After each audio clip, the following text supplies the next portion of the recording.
Jamaica has some of the highest electricity prices in the world. JPS is the only electricity provider in Jamaica, and sadly over the years they have earned a reputation as the most disliked company on the island. The customers have complained about high bills, quality of service and customer support. But a few weeks ago, JPS sort of crossed the line. In August 2024, most JPS customers in Jamaica received an electricity bill showing a 30% to 300% increase in price. But what a lot of people don't realize is that the situation might actually be more serious than they think. Because the real problem is not the increase in price, it's why it happened. Hence this video. If you're new here, my name is Irina. I'm originally from Ukraine, but I've been a Jamaican resident for the last 10 years, and this YouTube channel is dedicated to Jamaica. This video is to provide facts and objective overview of what happened, why it happened, who is responsible for it, and what the Jamaican people can do about it. This is still a developing issue, but I'd be tracking it and adding updates to the pinned comment under this video, so please save the link so you can always come back to this video later and check the final outcome.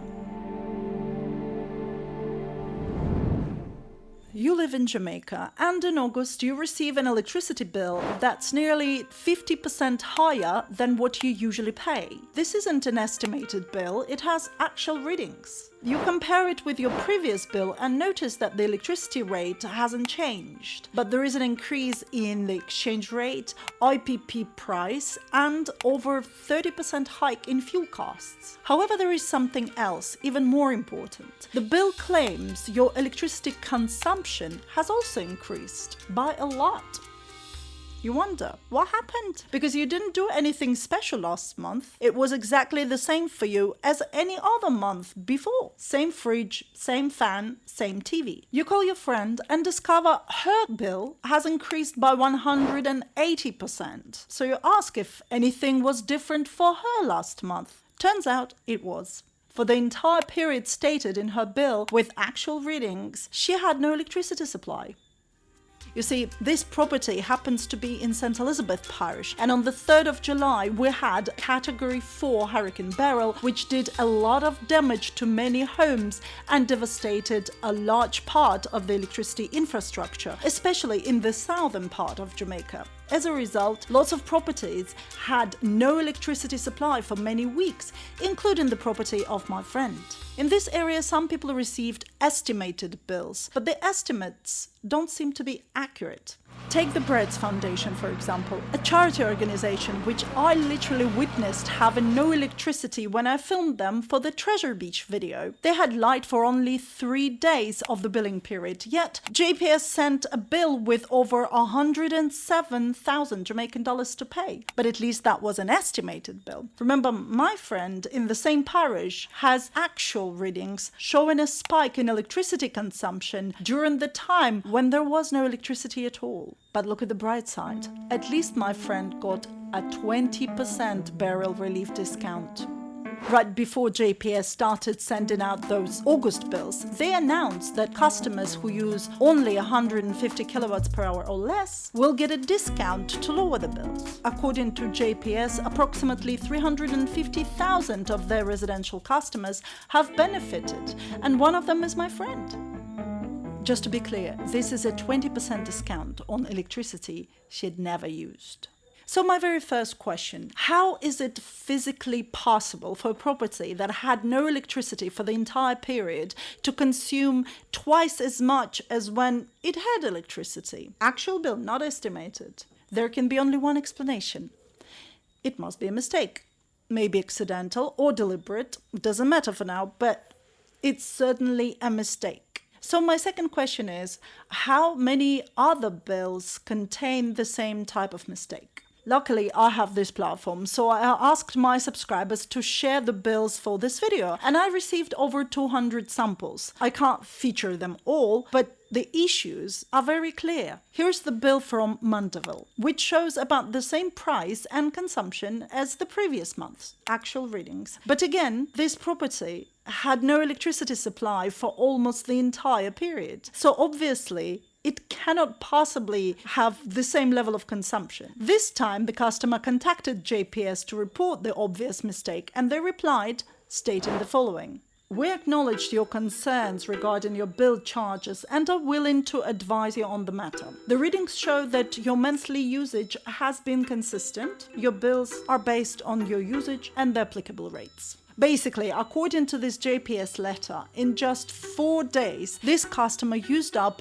the same amount of electricity as they usually do during 30 days. Here's another customer, this time from Montego Bay. Note that this bill is much lower in August, but that's because it had a large spike at the end of July instead, right after the hurricane. The customer filed a complaint, and the JPS replied that there was a change in the consumption pattern, with some days showing very high consumption and other days showing zero. Unlike the previous 2 examples, when people had no electricity supply and the mistake in consumption pattern is obvious, this customer did have electricity supply for most days. So was there really something he did that increased his consumption, or is it also a possible mistake in the actual readings?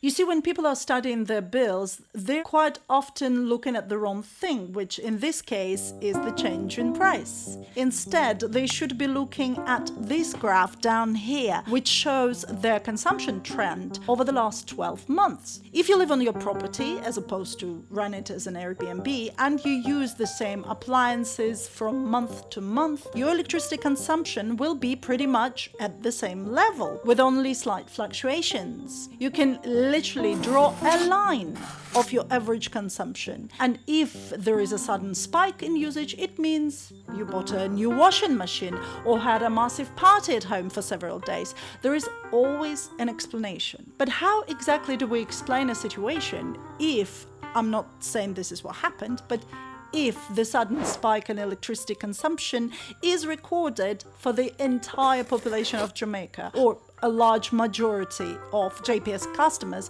including those who had no electricity at all? When I said that JPS crossed the line, I meant this line. Look, I don't have an access to all JPS accounts to check the scale of this sudden increase in consumption and whether there is any mistake in the actual readings. However, there are people who can do that, and that's the government of Jamaica, or rather their agency, the Office of Utilities Regulation, OUR. But before we get to them, it's important to understand the context of how the electricity industry works in Jamaica. It might come as a surprise to you, but JPS is not entirely a monopoly anymore. Electricity is a complex product made up of 4 key parts, and each can be a separate business. I've noticed that many people might not realize that competition in the electricity industry is usually just possible at the stages of production and supply. Transmission and distribution, however, are almost always monopolized in a given area. It simply doesn't make sense to have multiple sets of power lines that cost millions to build and maintain. That's why there is typically just one company in charge of T&D, making it a monopoly. So when people in cities like New York and London think that they can choose between different companies, this competition is only among the suppliers. Transmission and distribution are still managed by just one company, in this case Con Edison in New York and UK Power Networks in London. Now back to Jamaica. When it comes to the production of electricity, JPS is no longer a monopoly. Even though it's still the largest producer, there are at least 3 other relatively large independent companies that generate electricity. There are also small businesses that do that. So how exactly can Jamaicans buy electricity from one of these wonderful renewable energy entities? Well, they are already doing so. It is reflected as an IPP charge on their JPS bill. IPP stands for Independent Power Producers. JPS buys electricity from them and then resells it to us. This is because JPS has the exclusive right to transmit, distribute, and supply electricity throughout Jamaica. So no matter how many companies generate electricity in Jamaica, they cannot deliver it directly to us because they have no power lines. Even if the market is deregulated and suppliers compete, JPS will still hold the monopoly on T&D. If not JPS, then another company or the government will. But there will always be a monopoly at this stage. Some people suggest that the best solution to JPS is to go solar and get an inverter and batteries and become fully independent. However, it's kind of more complicated than it seems. Not only does it require significant upfront investment, though loans are available, but you still need to work with JPS for backup supply and to sell them any extra electricity you generate, meaning you'll be on a mixed grid, not off-grid. Unless you're willing to build your own power station and use fuel for backup, but this will end up costing more than your current JPS bills. Still, going solar and mixed grid can save you a lot of money in the long run and make you more energy independent. So I believe this topic deserves a separate video. There are many good solar companies in Jamaica. I'll try to find the best one to collaborate with to make the video for you. So if you don't want to miss that video when it comes out, make sure to subscribe and click the bell to select all notifications. Most Jamaicans know that electricity in Jamaica was once entirely produced by burning imported diesel fuel, ADO. 9 years ago, 95% of our electricity came from ADO, with only 5% from renewables. However, from 2016, natural gas, LNG, has been introduced to diversify fuel sources and reduce dependency on oil. LNG is usually cheaper and less harmful to the environment than oil. So as a result, by early 2022, Jamaica reduced its oil-based electricity from 95% to only about 25%. Over 60% of electricity now comes from natural gas and about 13% from renewables, which is actually quite a good share by international standards. I've mentioned many times in my videos that Jamaica has made huge progress in many industries over the last 10 years, and that includes the energy sector. Given this sudden spike in JPS bills we saw in August is extremely disappointing, and Jamaicans are right to expect the government to do something about it. There are several key documents that regulate Jamaica electricity industry. First, it's the Electricity Act, which outlines how the electricity services should be provided. Then there is an OUR Act that sets the framework for regulating all utility services, including the electricity, to ensure they are efficient, fair, and reasonably priced. And there is also a JPS electricity license, last updated in 2016. JPS is a privately owned company where the Jamaican government has 19.9% of the shares. So as a small shareholder, the Jamaican government doesn't have control over JPS. However, there is also the Jamaican government as the authority in the country where JPS operates. But again, it's not the government's job to regulate JPS directly. Instead, there is a dedicated government agency, the Office of Utility Regulation, that acts independently from the government. And one of their jobs is to regulate JPS to the point that JPS cannot even change electricity rates without approval from this office. It's important to understand that three are separate entities, and sometimes they cooperate, sometimes they don't. For instance, JPS has spent years trying to lobby for a reduction in taxes for the company, but the government has so far declined such requests, even though they're one of the shareholders that could have benefited from this, though probably they benefit more from taxes. Then there is OUR, which has its own complex relationship with JPS. The 2014 JPS Annual Report states that JPS wanted to increase electricity prices to recover some of their costs from previous year. But the OUR not only didn't approve their request, but instead, quote, mandated an overall rate reduction. So, is the Jamaican government doing anything about this situation with the bills? The short answer is yes. The Jamaican government and the opposition are on the same side with this issue, both raising concerns about JPS. For example, on August the 18th, the minister demanded a proper explanation from JPS about the inflated bills. The government has also created a dedicated email address where JPS customers who believe their bill is unfair can submit their complaints. The PNP has also made their position clear in their media releases, calling for urgent action on JPS billing issues. The reason I'm mentioning this here is just to highlight the fact that both the government and the opposition are publicly on the same side with the people of Jamaica and demand an explanation from JPS. And it was provided on the 19th of August. This is what JPS has stated. In response to concerns from customers regarding a noticeable increase in their bills, JPS is seeking to provide clarity about the charges outlined and address the issue directly. Sounds promising. Now to the point. The recent increase is primarily due to a higher fuel charge and, to a much lesser extent, a higher billing exchange rate. And then they explain why the fuel charges increased. Basically, JPS had to switch from natural gas to more expensive diesel fuel, and that's it. Fuel price is higher. I'm sorry, but let me ask my audience, how exactly does the increase in fuel price result in a spike in electricity consumption? This is not an explanation at all, but it caused a wave of news reports and social media posts. The minister pointed out that LNG was replaced not for the full month, but only for a few days, which should have resulted in just about 6% increase in electricity bills. So the spike we see cannot be justified by this, and the minister openly rejected the JPS explanation. But the main problem I find with all of this, because JPS's explanation doesn't make much sense, could it be an attempt to mislead the public and maybe also the government to distract attention from the real problem, which is inaccurate actual readings?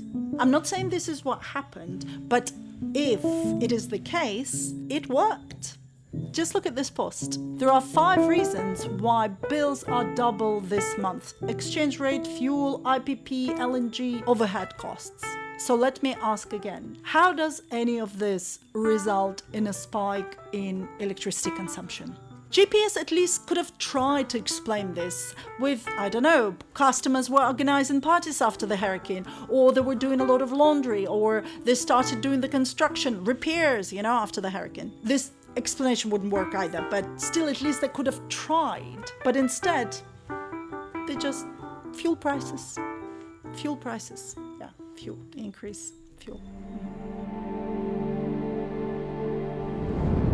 OUR began their investigation into the increase in electricity bills over a week ago, and they're already acting on some of their findings. This is what they're saying. In 2021, the OUR communicated to JPS that it viewed any average increase in overall rates in excess of 5% to be a rate or bill shock, a situation that should be avoided. So they're telling JPS that the additional cost to customers should be spread over several months to mitigate the effects, which is good, but in our case, these are not even the real costs because there might be a problem with the actual readings. OUR also has a job of approving both non-fuel and fuel rates according to the rules in the JPS's electricity license. So they're now telling JPS to lower customer bills in September by the difference in fuel costs between July and June and reissue August bills with zero consumption that don't show zero money value. So theoretically, our JPS September bills should show much lower fuel prices. Those with zero consumption should have their bills reversed. It looks like this is already being done. The estimated bill I showed earlier for the charity organization was reversed and is now showing only 3,000 instead of 107. This is great, but the problem remains for customers who had zero or hardly any consumption, yet their bills show actual readings, not estimated, and report consumption that had never happened. The way these instructions are written means they cannot be applied to these customers. So what should these customers do right now? Well, OUR is suggesting the following. If your July-August JPS bill is higher than 5% of your May to June bill, you should first complain to JPS, ensuring that you provide all relevant details like the current and previous bill. Then contact the OUR immediately if you are unsatisfied with JPS's response, are threatened with disconnection, or receive no response within 30 days. If this is your case, please take note of this. There will be also a summary at the end of this video, and I will add a pinned comment with all the relevant links and emails mentioned. Anyway, now that we've looked at the context of this situation, here comes the most important part of the video. Are the actual readings actually actual? Important disclaimer. Everything I'm about to discuss regarding actual readings and smart meters is presented in an educational context about this technology in general, including examples from other utility companies. The information about smart meters and their issues is publicly available, so I'm not exposing anything or anyone. Please also read this warning. It's important to underline that JPS has never been found to deliberately misuse this technology to overcharge its customers. This is not an attack on JPS. In fact, it's the opposite. I believe JPS shares the same goals as I do in this video, to ensure that actual readings are always accurate, and if there are any mistakes, technical errors, malfunctions, I'm sure JPS will want to fix them as soon as possible. This is not sarcasm. Their number one core value is accountability. It says so on their website. I fully support that. So, let's start. Waste of energy, literally, because it turns out that smart meters are actually pretty dim. Nearly 4 million of them aren't working properly because they weren't in smart mode when they should have been, leaving people paying for gas and electricity that they didn't use. The energy company SSE has apologised after some customers were quoted tens of thousands of pounds for a day's gas and electricity. The error was caused by malfunctioning smart meters overestimating energy usage. Higher utility rates are arriving sooner than expected for some customers. XL smart meters are causing some of the confusion. Then the new meter got put in, and it went from 4 kilowatt hours to 724 kilowatt hours. XL says the meter tested as accurate. Well, rising electric bills are cause for some Dominion Energy customers to question their new smart meters. People say they're paying more than ever. How did you come to the conclusion that my bill was $653? Wilkinson joins a growing list of disgruntled hydro customers who find themselves paying more after smart meters were installed on their homes. BC Hydro says the increase is typical of post-holiday bills. This is how much they've used, less, 25% less than last year. And how about the cost? The cost's gone up. It's $174 for a month. That's absolutely ridiculous. After returning home from a holiday, they noticed they were being charged a hefty demand tariff. So even though we'd been away, you're paying for every day of that month. Do you feel powerless when they say, we're going to keep sending you bills? Oh yeah, they're a monopoly, so they really don't care. Smart meters are advanced technology that automatically sends real-time readings and other crucial data directly to the utility company, ensuring accurate billing without manual meter readings and reducing the chances of errors. They also alert the company in case of outages or tampering.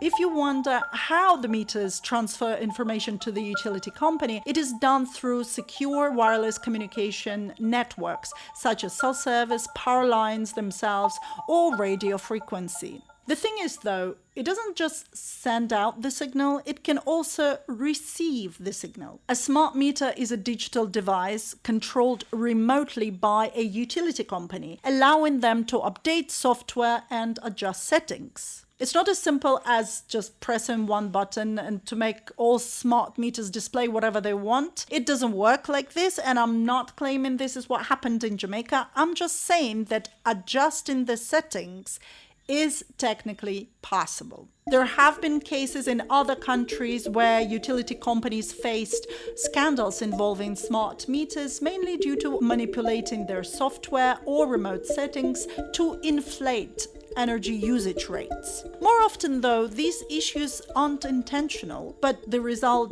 from faulty programming or technical glitches. It's a shame because old meters will eventually have to be replaced, and the concept of a smart meter is actually great. It could be a really useful technology that makes everyone's lives easier, but so far it's mostly the utility companies that are benefiting, not so much the customers, even though my GGCell app is good, yes. I mean, it would have helped if the readings were accurate, but it's getting there.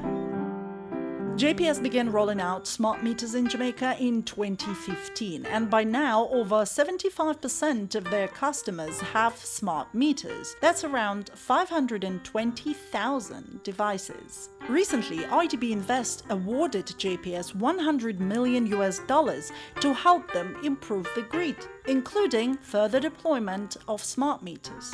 JPS said, "We are proud of the progress we have made and the positive impact it is having on our customers' experiences." Yeah, we definitely felt the impact it's having on our experiences.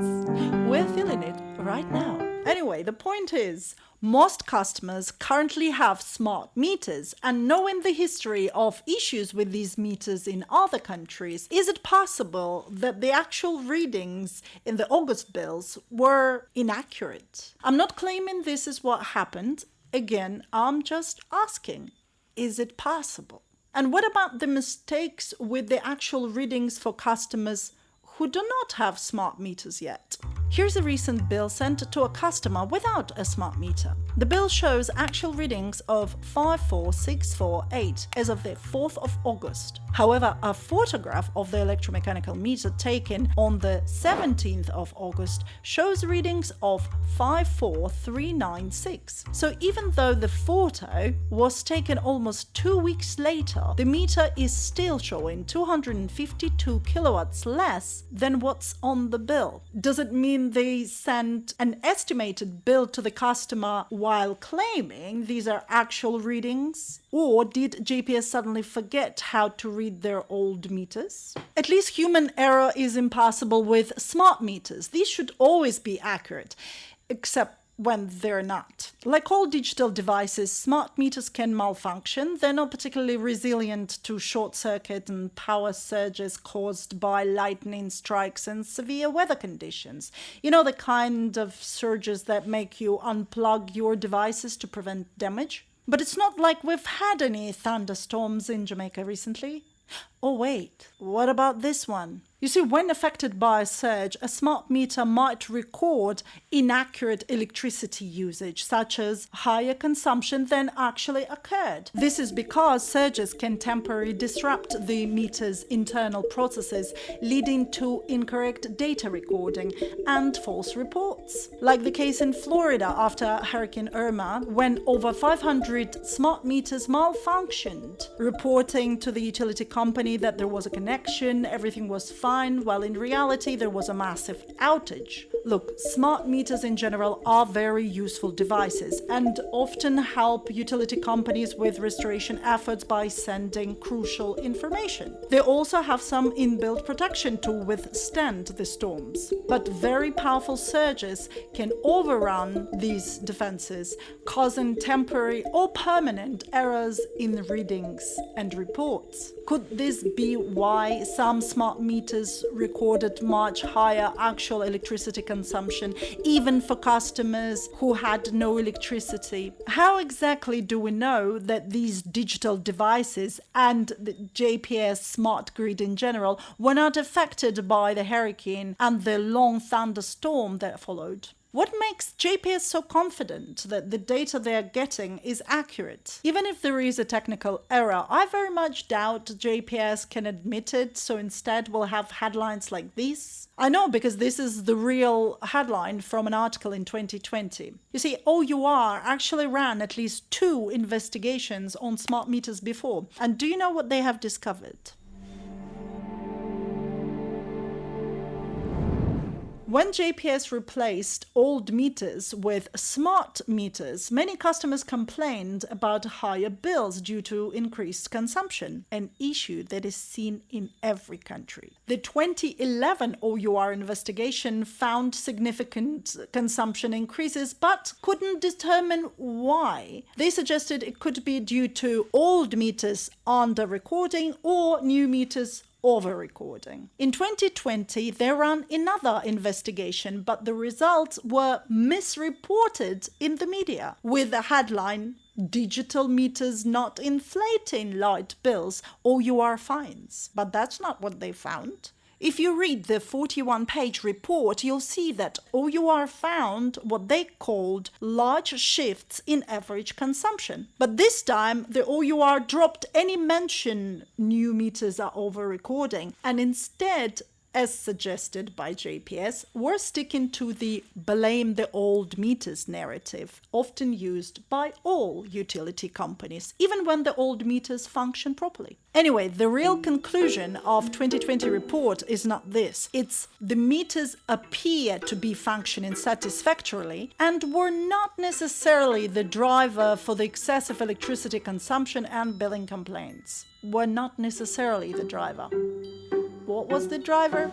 We don't know. The report is filled with statistics and data, but all of it comes from, directly from JPS. I didn't see any investigation into the so-called event logs from random meters gathered independently without relying on JPS for the information. As customers, we don't have the tools, software, or authorized access to these logs and other data, but OUR probably does, right? In the context of this post-hurricane spike in electricity consumption, the event logs can be very useful. These logs contain information about power outages, adjustment settings, and more importantly, they store data about the electricity consumption patterns, not just per month, but down to each day and even time. This kind of data can reveal exactly when and where the spike in consumption occurred, leading to such inflated bills. It would be great if OUR could look into this data and maybe get even more IT specialists and technicians, maybe from the meter manufacturer, who can help with this investigation. Then again, maybe I'm getting something wrong. I didn't have the time to invite a professional electrician or someone, who works with these meters to give me an interview for this video. And after all, I'm just a journalist. I do happen to have a degree in aerospace engineering, but this kind of technology is not my field. So maybe I'm making mistakes here when I'm talking about this stuff. But if JPS provided proper explanation, I wouldn't have to be doing all of this. Is it possible that some meters malfunctioned and recorded incorrect actual readings? Maybe, but can we prove it? The fact that so many bills show an anomaly of increased consumption should be a cause for concern, but we need more solid evidence, and we can only get that through OUR. Until then, I'd really like to ask JPS how they explain this spike in consumption across so many accounts. I can only think of a technical error. Is JPS trying to cover it up by blaming on the increase in fuel prices? Again, I'm not saying this is what happened, but I'm searching for an explanation, and a technical error seems possible.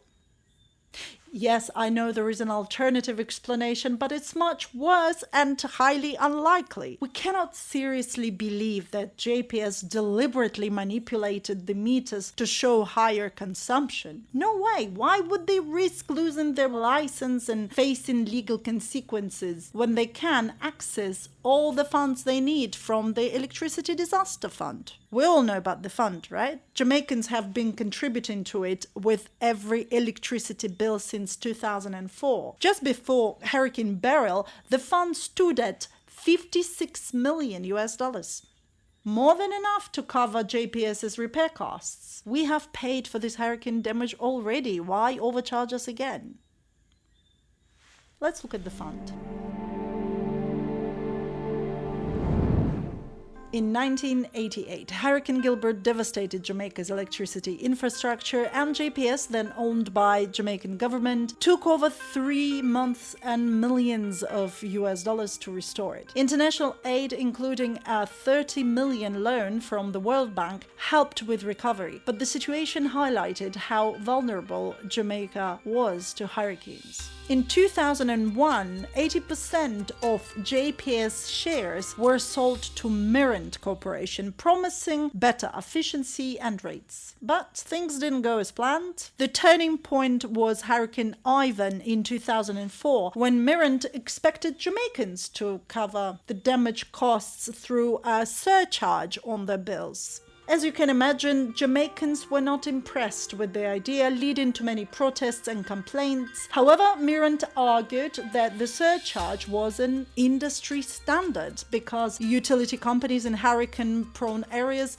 are not covered by insurance usually. Despite the backlash, OUR approved the surcharge, and since 2004, every electricity bill has included what's called a precautionary provision. It's not shown on your bill as a separate thing, but it's embedded in the tariff as a percentage of the kilowatts per hour consumed. Feel free to read the Electricity Disaster Fund document if you wish to learn more. The link is in the description. The fund has already helped multiple times, covering JPS repair costs after Hurricane Ivan and Hurricane Dean, and provided around $4.5 million US dollars before Hurricane Beryl to prepare their infrastructure. Now JPS is also asking for another $9 million from the fund as compensation for their repairs. But there is a catch. The fund is controlled by OUR, so JPS cannot just withdraw as much money as they want. They must justify each request, and OUR has to approve it first. And look what happened before. For instance, in 2009, after a hurricane, JPS also requested money from the fund for their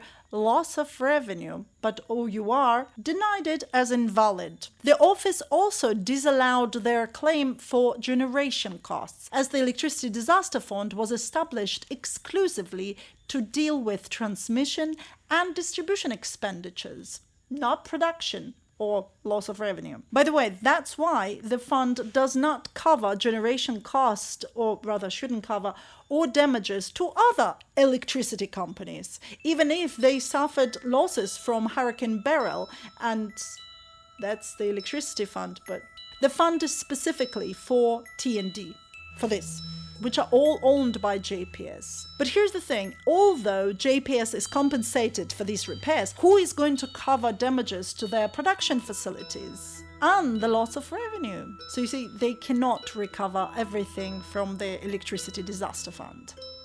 The concept of the Electricity Disaster Fund has proven to be effective. Jamaica, being in a hurricane-prone area, needs to be economically resilient to recover from storms without having to rely on international aid or whoever the current owners of utility companies. Contributing a small amount with each bill is a wise investment. Actually, it's the best money we pay in our JPS bill. And it's managed by OUR, not JPS, so then it gets reinvested to earn interest, creating a substantial fund that benefits us all. So Jamaicans have been paying for 20 years so that when a hurricane comes, they don't have to deal with this.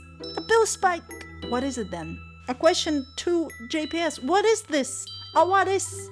How come? How come? How come? How come?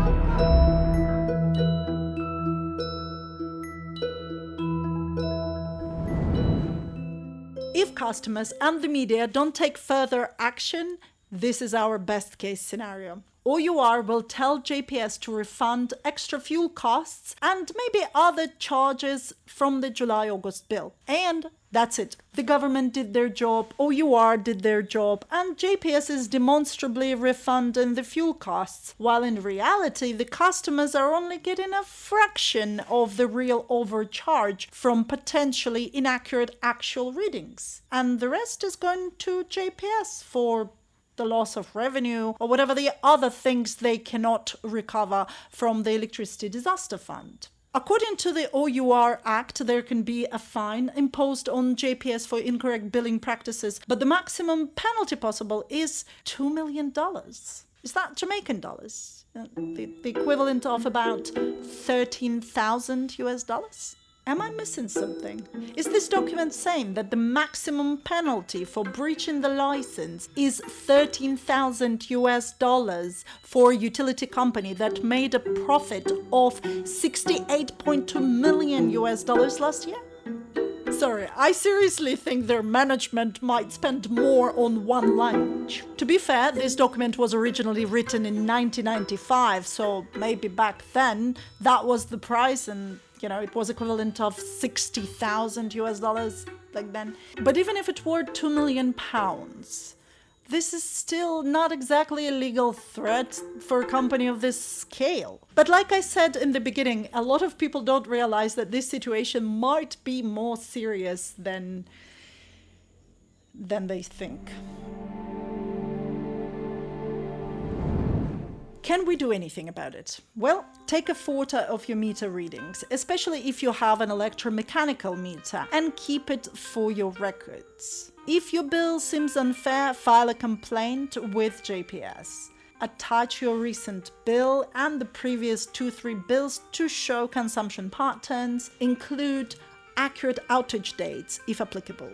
It's best to use email, not the phone, so you have a written record of your complaint. Send the complaint to the ministry's dedicated email as well. If JPS respond not satisfactory, forward it to OUR and the ministry. When you complain to JPS, they will probably send a standard reply that the readings are accurate and everything is just fine. Remember, the goal is not an immediate solution, but to inform JPS of the issue, create an official record that you have filed the complaint, and elicit the official response to your particular case. Keep records of all communication, the dates, the name of the person, their position, the department, the contacts, whoever replies, and the message itself. If the response contains information that you believe is false, you will have the proof to hold them accountable. And it's important to send the complaint, because if you don't, your problem might have never existed.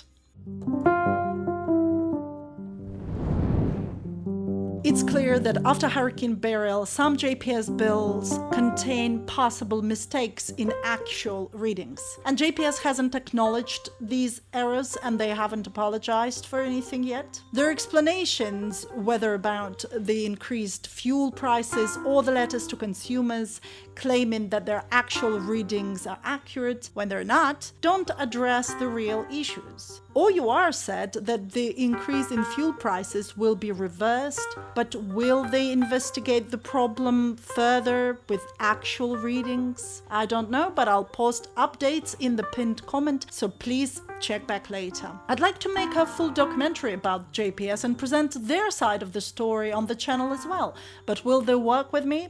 I don't know. I'll send them this video and ask.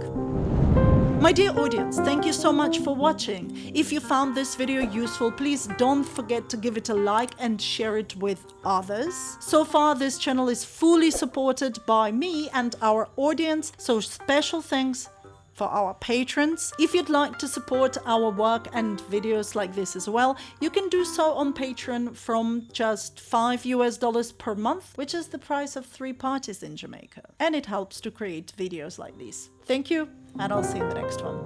Bye for now.